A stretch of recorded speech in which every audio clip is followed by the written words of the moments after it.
আজকে যে বিষয়টি আমরা আলোচনা করতে যাচ্ছি তার পূর্বে আমরা দেখে নিতে চাই যে সোনালী ব্যাংক তাদের বিষয়ে তারা কি বলছে।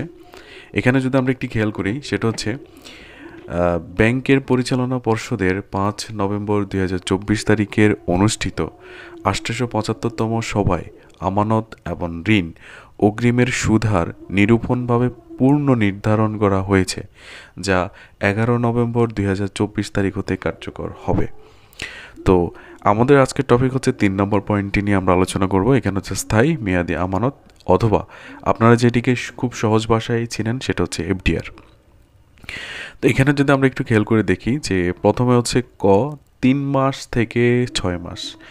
3 মাস মানে 1 থেকে 3 মাস এবং 3 মাস থেকে 6 মাস পর্যন্ত আপনারা এর ভিতরে যদি কোনো এফডিআর করে থাকেন, সেক্ষেত্রে বিগত সময় যেটা 7.50% মুনাফা দিত, বর্তমানে সেটা 8.25 বাড়িয়েছে। 6 মাস থেকে 1 বছর পর্যন্ত আপনারা যদি এফডিআর করেন অথবা 6 মাসের জন্য এফডিআর করেন, সেক্ষেত্রে 8.50% পর্যন্ত বাড়িয়েছে। 1 বছর বা 3 বছর, সর্বোচ্চ 3 বছর পর্যন্ত আপনি যদি ফিক্সড ডিপোজিটটি করেন, সেক্ষেত্রে 8.75% করে আপনাকে সুদহার দিচ্ছে। এখন এই যে পার্সেন্টেজ বা এই সুদহারগুলো, সেগুলো দিয়ে আপনাদেরকে খুব সহজে আপনাদেরকে দেখাবো যে আপনি কত টাকা ব্যাংক থেকে পাচ্ছেন সোনালী ব্যাংকে ফিক্সড ডিপোজিট করলে। তো এই ক্ষেত্রে আমরা খুব সহজে আপনাদেরকে বোঝানোর জন্য একটা এক্সেল শিটের মাধ্যমে এটি দেখাচ্ছি। সোনালী ব্যাংক পিএলসি এফডিআর 2024 11/11/2024 হতে কার্যকর, সেটা আপনাদেরকে পূর্বেই বলেছিলাম। এখানে আমরা বাম পাশে রেখেছি টাকার অ্যামাউন্ট এবং উৎসে কর আর মোট টাকা। এর পূর্বে আমরা উৎসে কর সম্পর্কে একটু আলোচনা করি। অনেকেই আমাদেরকে উৎসে কর সম্পর্কে প্রশ্ন করেন। উৎসে কর বিষয়টা হচ্ছে আপনি আপনার যে ইনকাম সোর্স বা আপনি যে টাকাগুলো পেয়েছেন, সেই টাকাগুলো যখন আপনি ব্যাংকে রাখতে যাবেন, তখন আপনার উৎসে করটা হচ্ছে আপনি যে টাকা আছে আপনার কাছে বা আপনার মাসিক ইনকাম বা বাৎসরিক ইনকামের উপর আপনাকে ইনকাম ট্যাক্সের যে টিন সার্টিফিকেট অথবা টিন রিটার্ন স্লিপ, আপনি কি প্রতি বছর ট্যাক্স প্রদান করেন কিনা, ওই রকমের একটা যদি সার্টিফিকেট আপনার কাছে থাকে, সেই ক্ষেত্রে এই উৎসে করটা আপনাকে দিতে হবে 10%। আর যদি ওই টিন সার্টিফিকেট বা টিন রিটার্ন স্লিপ আপনি না দেন বা আপনি যদি করযোগ্য না হন, সেক্ষেত্রে আপনার টিন সার্টিফিকেটটা অবশ্যই থাকবে না। সেক্ষেত্রে উৎসে করটি 15% কাটা হবে, যেটাকে এটা একটি সরকারি ট্যাক্সও বলা যায়। তো এখানে দেখতে পাচ্ছেন 3 মাস থেকে 36 মাস পর্যন্ত আমরা মেয়াদগুলো আলাদা করে লিখেছি। তার প্রথম অপশান হচ্ছে 3 মাসের জন্য যদি আপনি করেন, 6 মাসের যদি করেন, 12 মাস মানে 1 বছর বা 3 বছর পর্যন্ত যদি আপনি করে থাকেন। তো এখানে আমরা পার্সেন্টেজগুলো আপনাদেরকে বিগত পূর্বেই দেখিয়েছিলাম যে আমরা পার্সেন্টেজগুলো কোথায় থেকে পেয়েছি। তো 3 মাসের জন্য আপনি যদি করেন, আপনাকে মুনাফা দিচ্ছে সোনালী ব্যাংক কর্তৃপক্ষ 2062 টাকা।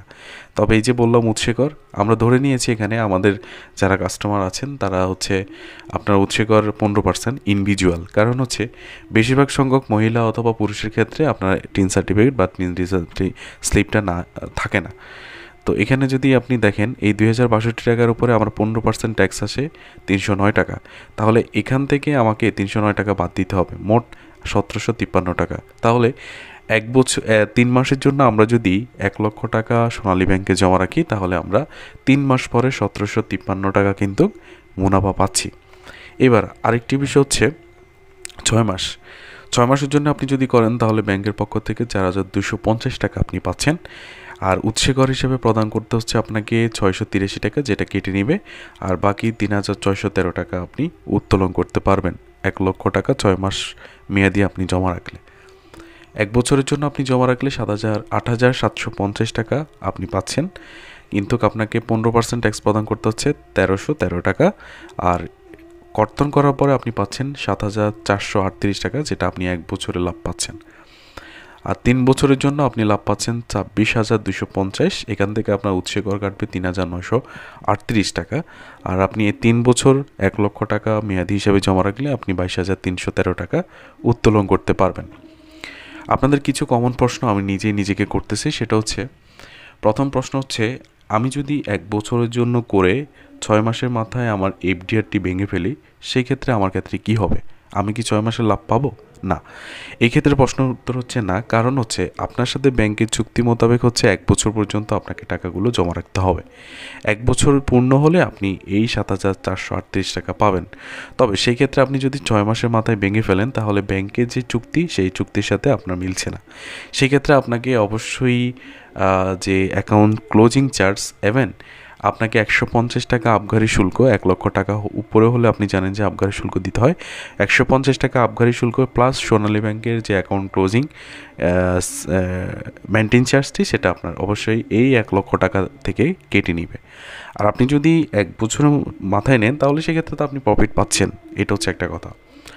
এবার আরেকটি প্রশ্ন নিজে করতে হচ্ছে, সেটা হচ্ছে 3 মাসের জন্য আমি করলাম, আমি যদি 3 মাসের জন্য করে এই যে শুধুমাত্র 753 টাকা উত্তোলন করলাম, কিন্তু আমার যে 1 লক্ষ টাকা এখনও পর্যন্ত রয়ে গেছে, সেটা কি আমরা টোটাল সবগুলো টাকা একসাথে উত্তোলন করতে হবে? আবার কি নতুন করে অ্যাকাউন্ট করতে হবে? না।